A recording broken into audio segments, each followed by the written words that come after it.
L'espérance de vie moyenne aux États-Unis est de 77 ans. Prendre sa retraite à 65 ans ne laisse que 12 ans pour en profiter. Avec de la chance, ce temps sera agréable. Sinon, si votre santé est mauvaise, vous attendez juste la mort. C'est nul. Mais ce n'est pas obligé d'être ainsi. En fait, vous pouvez prendre votre retraite anticipée en seulement 7 ans sans jamais gagner autant d'argent, sans jamais avoir tant d'argent que ça. Je le sais parce que je l'ai fait moi-même. Alors maintenant, je veux vous expliquer année par année. Comment exactement prendre sa retraite en 7 ans. Il existe plusieurs méthodes, mais c'est celle que j'ai suivie. Avant d'entrer dans les détails, je souhaite évoquer brièvement les taux d'épargne, un point que je reprendrai plus tard dans la vidéo. Je veux simplement que vous compreniez que votre taux d'épargne est directement lié à la retraite anticipée, sauf si vous gagnez à la loterie. Peu importe que vous gagnez 20 000, 50 000 ou un demi-million par an. Le taux d'épargne est crucial. Avec seulement 5%, la retraite serait possible dans 66 ans pour en vivre durablement. Donc non. Si vous montez jusqu'à 30%, vous pourrez prendre votre retraite dans 28 ans, mais essayez d'atteindre ce que j'ai pu atteindre, c'est-à-dire 75%. Et vous pourrez prendre votre retraite dans 71 ans. En réalité, vous pouvez le faire plus rapidement que ça, mais c'est basé sur ce principe. Si vous vouliez avoir assez d'argent pour ne plus jamais travailler, ne plus jamais gagner un centime pour le reste de votre vie, alors il va falloir vous assurer de dépenser bien moins que ce que vous gagnez. Très bien, la première année sera la plus ennuyeuse, mais aussi l'une des plus importantes. C'est ainsi que vous économiserez de l'argent la première année. J'ai fait plusieurs vidéos avec des astuces pour économiser 10 000 € rapidement. Je ne vais pas tout détailler ici, mais il faut réduire toutes vos dépenses au maximum. Logement, transport, alimentation. Réduisez vos dépenses autant que possible, car la première année, l'objectif est d'économiser environ 10 000 $. Encore une fois, vous pouvez voir exactement comment faire cela dans cette vidéo ici, mais ça, c'est pour votre première année. Maintenant, passons à la deuxième année. Alors, faut continuer à économiser et lancer une activité secondaire. À un certain moment, il n'y a qu'une quantité limitée d'argent que vous pouvez réellement économiser, et c'est pourquoi gagner plus est si important. Voici deux façons de faire des activités secondaires. La première, échanger son temps contre de l'argent. Excitant, je sais. Livrer avec DoorDash, conduire pour Uber ou prendre un emploi à temps partiel sont toutes de bonnes options. Je faisais de la construction le matin, puis travaillais à mon emploi salarié l'après-midi et le soir. Toutes ces options demandaient d'échanger du temps contre de l'argent. J'ai donc choisi la deuxième méthode, créer une entreprise. Pour moi, cela signifiait lancer une chaîne YouTube sur laquelle je n'ai pas gagné d'argent pendant les premières années. Pour vous, cela pourrait vouloir dire créer une petite entreprise pour vendre quelque chose en ligne. Idéalement, cela se ferait sur un ordinateur portable ou que vous soyez, ce que nous aborderons plus tard. C'est une méthode plus lente pour gagner de l'argent, mais sur le long terme, elle peut croître grâce à l'intérêt composé. Cela peut sembler dispersé. Après quelques années à poser les bases, c'est essentiel si vous ne voulez pas tenter d'économiser 12 millions de dollars en liquide. En réalité, on ne parle pas de la bourse ici, on suit une autre voie. Pendant que vous gagnez cet argent, ne le dépensez pas ni ne l'investissez, placez-le sur un compte d'épargne à haut rendement sans y toucher. Faites comme si cet argent n'existait pas, surtout avec les revenus de votre activité secondaire. J'économise 100% de ce que je gagne avec mon activité secondaire. Je le mets dans un fonds d'investissement et nous verrons comment investir l'an prochain.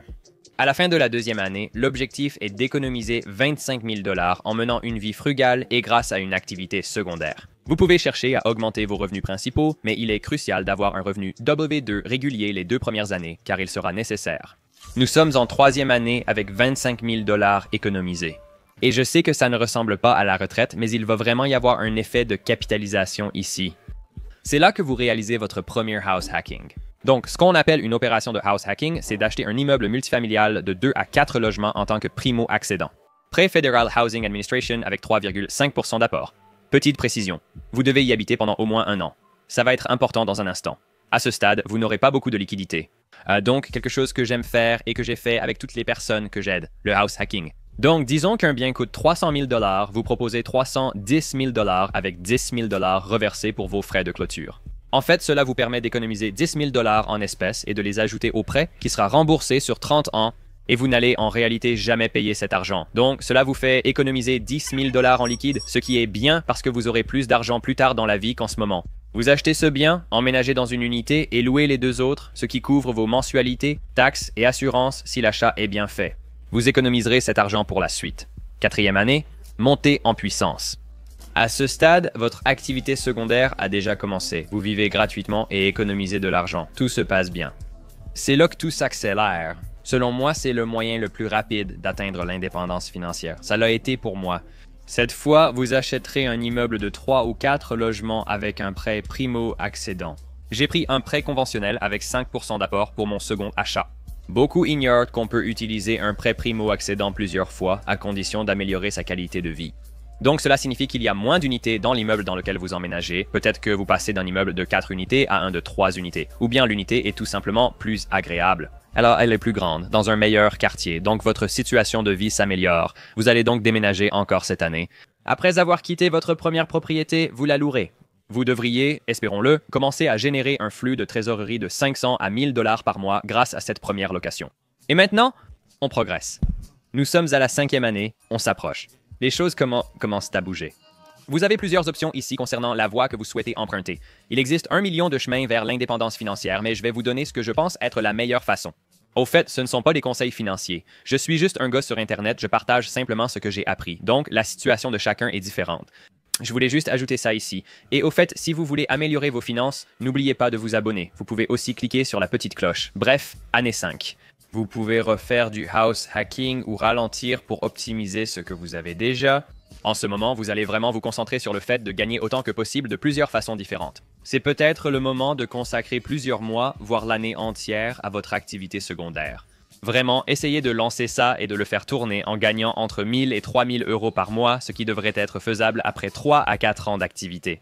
Louez un de vos appartements sur Airbnb pour optimiser votre logement. Ça ne fonctionne pas partout, mais ça marche dans beaucoup d'endroits. J'avais un appartement de 4 chambres, auquel j'ai ajouté une salle de bain, soit 4 chambres et 2 salles de bain. Je l'ai ensuite divisé. J'ai géré 4 Airbnbs distincts dans cet appartement aux espaces communs partagés. Cela m'a permis de doubler efficacement ce que je gagnais en loyer. Pour ma deuxième propriété, je payais environ 2600 $ par mois pour l'hypothèque, les taxes et l'assurance. Et entre la location sur Airbnb et le deuxième logement, je gagnais environ 5000 $ chaque mois grâce à cela. Après l'hypothèque, il me restait environ 2000 $ par mois, soit mon véritable revenu. À cause des frais Airbnb, mais cela restait une somme énorme. Ce supplément ressemble un peu à une activité secondaire où je gère l'Airbnb. J'ai gagné environ la moitié de mon salaire de jour juste en gérant cet Airbnb. Donc ça peut être un outil vraiment intéressant pour augmenter rapidement vos revenus.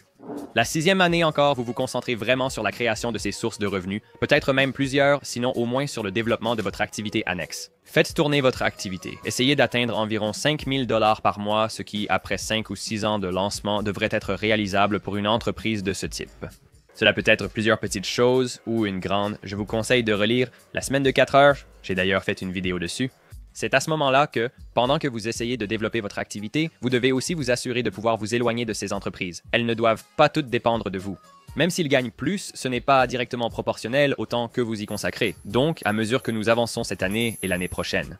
Vous pouvez réduire votre activité secondaire de 20-30 heures à seulement 5-10 heures par semaine.